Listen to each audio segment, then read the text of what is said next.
Sir ప్రతి ఆడపిల్లకి ఏంటంటే హైలీ టాలెంటెడ్ ఉంటారు. కొంత కెరీర్ గ్యాప్ ఏ ఇతర కారణాల వల్లైనా సరే. అంటే మీరు చూసిన ఎక్స్‌పీరియన్స్ ప్రకారం అది చెప్పండి. నా అనుభవంలో వందలు, వేల మందిని చూశానండి. కెరీర్ గ్యాప్‌తో వచ్చి ఉద్యోగాలు కొట్టుకెళ్ళిపోయినటువంటి హ్మ్. వాళ్ళు. హ్మ్. హ్మ్. వందలు, వేలండి. ఇక్కడ ఇన్‌స్టిట్యూట్‌లో ఇక్కడ ఇన్‌స్టిట్యూట్‌లో ఏది నా ఈ 34 ఇయర్స్ సర్వీస్‌లో ఎంత అంటే ఎన్ని మంత్స్ గ్యాప్‌లో జాబ్ క్రాక్ చేసి ఉంటారు సార్? వాళ్ళు చాలా తొందరగా వెళ్ళిపోతారండి. ఎందుకంటే హ్మ్. దెబ్బతిన్న పుల్లు అంటారు చూడండి. బా! ఆళ్ళు దెబ్బతిన్న పుల్లు కేటగిరీ కింద వస్తారండి. దెబ్బతిన్న పుల్లో వేటాడేటప్పుడు కసి కళ్ళలో కనపడుతదండి. బ్లడ్ పెట్టి చదువుతారండి ఆళ్ళు. బా! ఇంకోటి చెప్తున్నాను. దీంట్లో తెలివితేటల కన్నా కూడా హ్మ్. కమిట్మెంట్ ఉంటే సరిపోతుంది. ఓకే.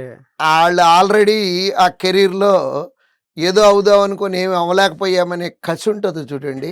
హ్మ్. ఆ కసి వాళ్ళని వాళ్ళ పనులు వాళ్ళు చేసుకుంటూ కూడా ఇష్టపడి కష్టపడేవాళ్ళు. అసలు ఈళ్ళకి ఈ కెరీర్ గ్యాప్ రావటం అనే దాంట్లో చదువుకోవటంలో నిజంగా చెప్తున్నానండి పెద్ద ఇబ్బందులేం లేవు. హ్మ్. వాళ్ళు ఇంటర్వ్యూ ఫేస్ చేసేటప్పుడు ఇంటర్వ్యూలో ఈ కెరీర్ గ్యాప్ గురించి యాక్చువల్‌గా గట్టి క్వెషన్ పడతదండి.